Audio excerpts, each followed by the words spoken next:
யாரும் எதிர்பார்க்காத ஒரு விஷயம் நடக்கப் போகுது. இந்தியாவுக்கு வராரு ரஷ்ய ஜனாதிபதி புடின். இது சாதாரண விசிட் இல்லை, இதுக்கு பின்னாடி பல பெரிய ரகசியங்கள் இருக்கு. ரஷ்யா உக்ரைன் போர் ஆரம்பிச்சதுக்கு அப்புறம் முதன்முறையா புடின் நம்ம இந்தியாவுக்கு வரப்போறாரு. நம்ம பிரதமர் மோடி அவர்களோட அழைப்பின் பேரில் இந்த பயணம் நடக்குது. ஆகஸ்ட் மாசம் கடைசியில புடின் இந்தியாவுக்கு வரப்போறது இப்போ உறுதியாகிடுச்சு.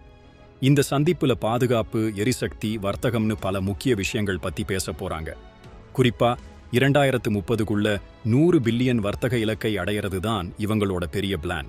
இந்தியாவுக்கும் ரஷ்யாவுக்கும் இடையிலான நட்பு பல வருஷமா ரொம்ப ஸ்ட்ராங்கா இருக்கு. அமெரிக்கா உட்பட பல நாடுகள் ரஷ்யாவை தனிமைப்படுத்த முயற்சி செஞ்சாலும் இந்தியா அவங்களோட நட்பை கைவிடலை. இந்த பயணம் இந்தியா ரஷ்யா உறவை இன்னும் பல மடங்கு வலுப்படுத்தும்னு எதிர்பார்க்கப்படுது. உக்ரைன் போருக்கு அப்புறம் புடின் இந்தியா வர்றது சர்வதேச அரசியல் அரங்கில் ஒரு பெரிய தாக்கத்தை ஏற்படுத்தும். இந்த பயணம் வெறும் ஒரு சந்திப்பு மட்டும் இல்ல, இது உலக அரசியல் சமன்பாடுகளையே மாற்றக்கூடிய ஒரு முக்கியமான நிகழ்வு.